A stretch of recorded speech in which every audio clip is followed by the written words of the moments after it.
This morning's guest is here to talk about the Oral Longevity Project, and he's got the teeth to do it. He's been practicing dentistry for 57 years. Meet Dr. Baxter Sapp, Jr., coming up next on Carolina People.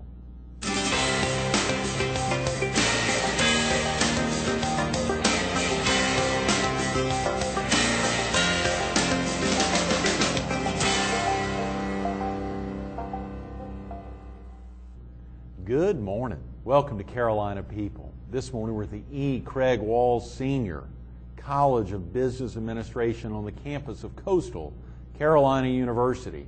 We're focused on the Oral Longevity Project in part 2 of Dr. Baxter Sapp. Good morning, Dr. Sapp. I'm glad to be back. Thanks so much for coming back, and I'm so glad you wore those pins again that you wore last week on the interview. Yeah. Those fantastic pins, and of course, just getting you back. I know you obviously were in town a couple of weeks ago for the North Carolina Dental Society's annual convention there at the Kingston Plantation. Last week, obviously, your birthday last Monday, and then getting in with us here last Tuesday, and then to get you back to really make sure we drill in on the Oral Longevity Project, the campaign. We had a great program last week, exploring new frontiers in dentistry and dentistry changes from year to year as all scientific programs do. Well, of course, for viewers who weren't with us last Tuesday when you were here, talking about that conference the week before, or even talking about yourself a little bit, just real quick, a little plot summary on you. Are you originally from the area? Oh, yeah, I'm really originally from Durham and was reared in Raleigh. Okay, sure. So up in the Tar Heel State. I'm Tar Heel. A lot of our viewers are up in the Tar Heel State, and Robinson and Scotland, of course, Columbus and Brunswick County. So it's great to get some Tar Heels down every once in a while. And of course, we're glad to be here. Tar Heel colors here. That's right. That's right. And of course, I think you had your son with you, who also practices with you, when you were here a couple weeks ago for the convention. Yeah, the last 18 years we've been together. Is that right? And we built an office in that period of time, and that's a wonderful thing. To every morning and every day you get up, you go and interact with your son in the care of your patients. And we work well together, and we've always worked together.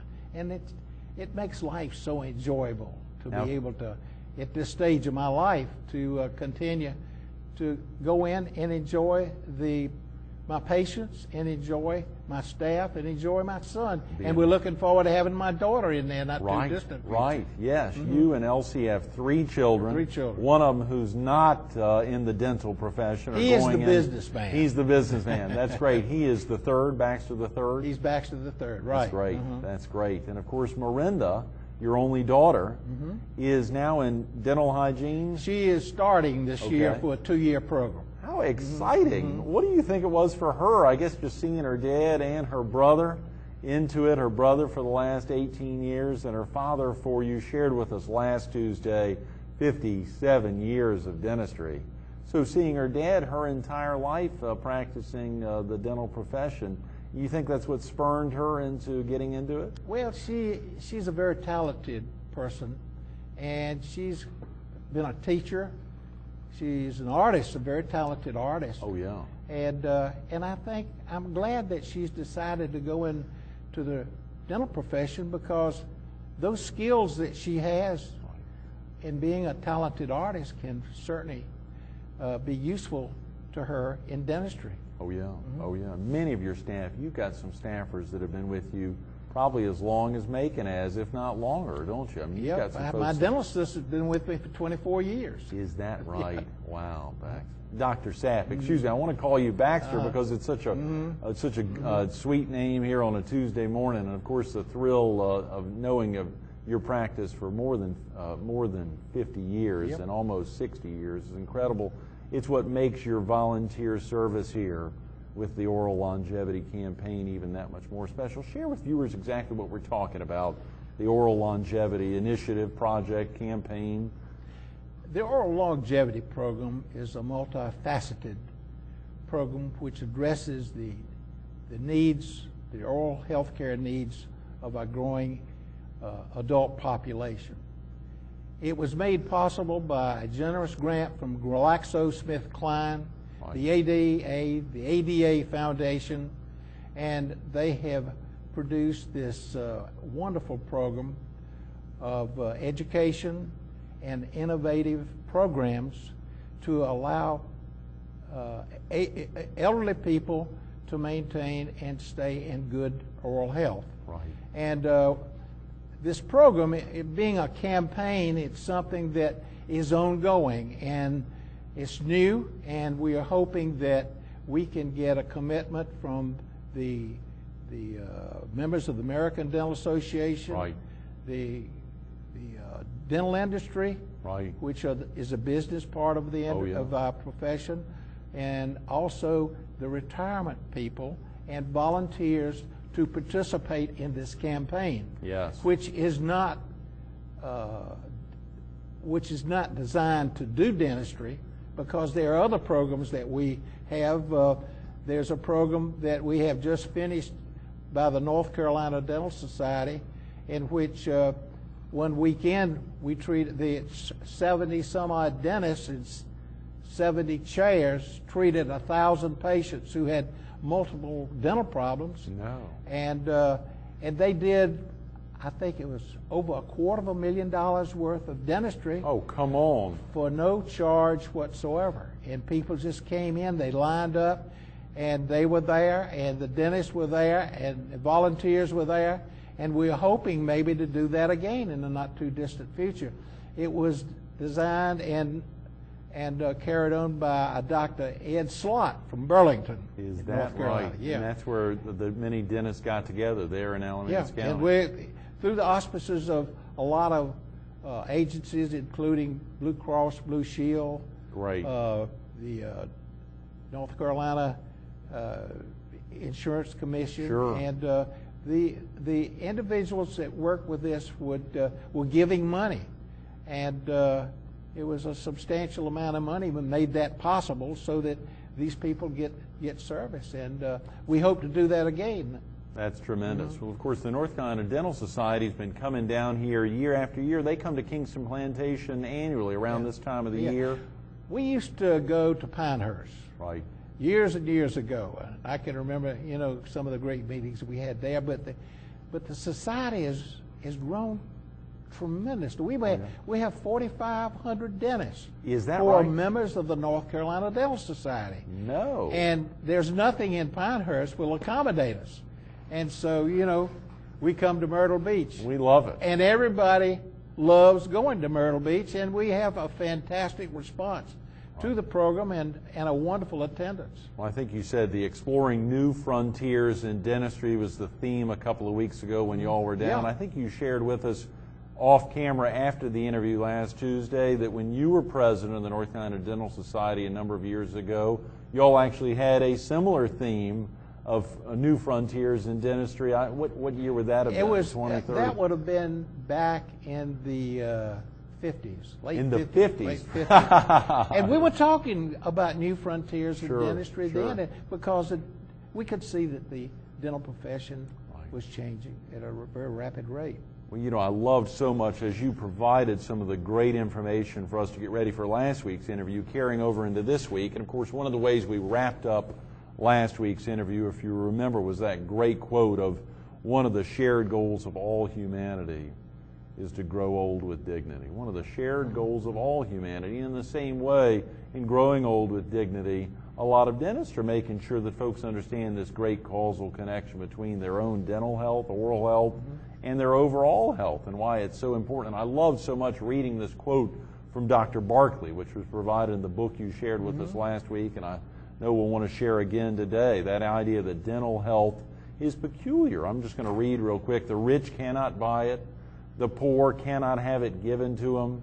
Dentistry can make people more comfortable, more functional, and more attractive, but it cannot make them healthy. They can be taught to become healthy, but whether they remain that way is up to them. And the way you summed it up here was great. In other words, people in today's world must assume much responsibility for their health and well-being. And it really drives home the point that folks who are in a position where they may not be able to take care of themselves, they need to either ask or get support from family members. Get some support from somewhere. Right. And I think that's one of the things that has taken place with the skills of daily mouth care that the Alliance of the North Carolina Dental Society developed. Right. See, the DVD, the 45-minute DVD sponsored by the American Dental Association, their foundation of GlaxoSmithKline, right, is more of a teaching aid. It tells what happens and what can happen to you. It's an educational program that you can find out all the things that you need to know about the relationship between dental health right, and general health. This program, yes, the skills of daily mouth care, which was done by the Alliance of the North Carolina Dental Society, is a program that you can take into a nursing home or into a retirement home and have their caregivers be able to know exactly how to do this, even with a comatose patient. Even with a comatose patient. That's the way it's designed. Wow. And it's beautifully and well done. Right. And of course, these two become tools.